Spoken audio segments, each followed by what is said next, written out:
नमस्कार, न्यूज 69 में आपका स्वागत है। मैं हूं आपके साथ अंकिता। चलिए बढ़ते हैं खबर की ओर। एसआईआर पर कांग्रेस के पूर्व मंत्री सज्जन सिंह वर्मा का बयान सामने आया और उन्होंने कहा है कि ये चुनाव आयोग और बीजेपी का षड्यंत्र है जिसमें दलित आदिवासी के नाम काटने की तैयारी है।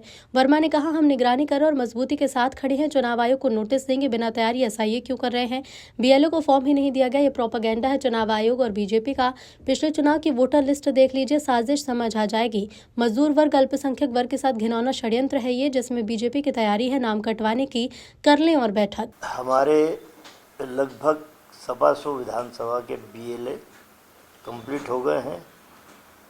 आज शाम तक और लगभग 200 हो जाएंगे, कल 230 पूरे हो जाएंगे। हर विधानसभा में हमारे बीएलए नियुक्त हो जाएंगे। बात मैं भारतीय जनता पार्टी की करना चाहता हूं, नरेंद्र मोदी से लेकर मोहन यादव तक। एसआईआर आज से लागू हुआ, बीएलओ की ड्यूटी लग गई। चुनाव आयोग की घोषणा में आज का दिन जो शुरुआत का है, उसमें बीएलओ बूथ पे जाएंगे, घर घर जाएंगे और जो मतदाताओं के फॉर्म हैं वो बांटेंगे। आप पता लगा लीजिए, मैं समझता हूँ कि कम से कम 70% जगह बीएलओ पहुँचे भी नहीं हैं और जहाँ पहुँचे हैं वहाँ पे फॉर्म उनको दिए ही नहीं गए हैं। जो मतदाताओं के फॉर्म, जैसे एक घर में 3 वोट हैं तो फोटो लगा हुआ वो फॉर्म उनको उस घर में देना है।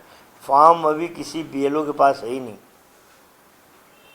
अपूर्ण तैयारी के साथ जल्दबाजी में एसआईआर की बात करना, मेरा सीधा आरोप चुनाव आयोग पे है, भारतीय जनता पार्टी की सरकार पे है कि ये एसआईआर सिर्फ आप उन गरीबों के वोट कम करने के लिए आपने लागू किया है। वो लोग जो दाड़ की मजदूरी पे चले जाते हैं, जो लोग कांग्रेस को वोट करते हैं, उस वर्ग के वोट, चाहे अल्पसंख्यक हो, अनुसूचित जाति जनजाति के लोग हैं, वो मजदूर वर्ग जो खेतों में काम करता है, उनके वोटों को कम करने के लिए एसआईआर लागू किया है, बिना पूरी तैयारी के। मेरा आरोप है चुनाव आयोग पे कि बिना पूरी तैयारी के आपने बीजेपी के इशारे पे ये एसआईआर लागू करने का निर्णय लिया है। तो मैं समझता हूँ कि हमारी तैयारी है, भले वो किसी भी अपवित्र मंसूबे से एसआईआर लागू की गई है, लेकिन हमारा कार्यकर्ता बिल्कुल मुस्तैदी के साथ, जहाँ बीएलए नियुक्त हो गए हैं वहाँ पे मैं बराबर रिपोर्ट ले रहा हूँ। वहाँ पे कई जगह से रिपोर्ट आ रही है कि बीएलओ नहीं पहुँचे सरकारी, और जहाँ बीएलओ पहुँचे हैं वहाँ पे वो मतदाता के फॉर्म लेके नहीं पहुँचे। अभी किसी को भी मतदाता फॉर्म मिले ही नहीं। वोट काटे जा सकते हैं। हाँ, हाँ, सही बोला उमंग सिंगार ने, गलत थोड़ा बोला। ये पुराने, मैं समझता हूँ कि ये अनुभव है, और चुनाव आयोग जिस ढंग से काम कर रहा है, बिहार का परिदृश्य आपके और हमारे पूरे देश के सामने है कि इतनी आपत्ति लेने के बाद भी सही प्रश्नों का जवाब नहीं दे पाए और मनमाने ढंग से मतदाता सूची बनाई, उसी पे चुनाव हो रहा है। तो हम सबके सामने हैं। मोहन भागवत कह रहे हैं कि संतों की रक्षा के लिए हम डंडा लेकर खड़े हैं। बहुत बढ़िया, नहीं बहुत बढ़िया, मोहन भागवत जी बढ़िया काम कर रहे हैं। कभी बोलते हैं कि मैं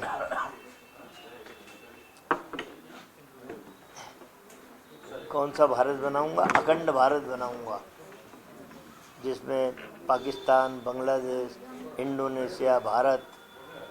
बहुत बढ़िया डायलॉग उछाल देते, होता जाता उनसे कुछ नहीं। अभी उन्होंने कहा कि पूरा विश्व भारत की तरफ देख रहा है क्योंकि भारत ही उनकी रक्षा कर सकता है। ये तो क्या है, भाषा का मनोविज्ञान जानते हैं मोहन भागवत जी। डायलॉग, जब भी कोई शिविर होगा एक दो डायलॉग उछाल के चल देते हैं, और मैं समझता हूँ कि इनसे बड़ा मनोवैज्ञानिक शायद भारत में कोई नहीं। भारत में पहले ये कहा जाता था कि हिंदू खतरे में है, अब कह रहे हैं कि संत खतरे में है। संतों को कहाँ, संतों कब से सुरक्षा? संत खतरे में तो पहले अपने मुख्यमंत्री मोहन यादव से बात करो। नर्मदा मैया में इतने सारे मगरमच्छ छोड़ रहे हैं, जहाँ संत लोग नर्मदा मैया की परिक्रमा करते हैं, जल का आचमन करते हैं और स्नान करके अपने तन और आत्मा को पवित्र करते हैं। यदि इतने सारे मगरमच्छ आपने छोड़ दिए तो पहले उनसे रक्षा कर लो मोहन भागवत जी, संतों की। बाकी तो सनातन धर्म के लोग कर लेंगे। इंदौर में चिंटू चौक से एक ऑडियो वायरल हो रहा, सुना हो? इधर बीजेपी ने कांग्रेस के इन आरोपों को सिरे से खारिज किया और बीजेपी प्रवक्ता राजपाल सिंह सिसोदिया ने कहा कि ऐसा कुछ भी नहीं है। बीएलओ की तरफ से फॉर्म दिया जा रहा है और अगर वो फॉर्म में खुद नहीं भरूंगा तो मेरा नाम संकट में आ जाएगा। कांग्रेस सिर्फ इल्जाम लगाती है। देखिए, भारत निर्वाचन आयोग सेकेंड फेज में मध्य प्रदेश के अंदर गहन परीक्षण कराने का काम कर रहा है मतदाता सूचियों का। इसके पहले प्रथम चरण का हुआ है और वह सफल हुआ है। यह द्वितीय चरण है। कांग्रेस को यह ध्यान होना चाहिए। अब कांग्रेस इसलिए ये आरोप लगा रही कि फील्ड में तो कांग्रेस के लोग है नहीं।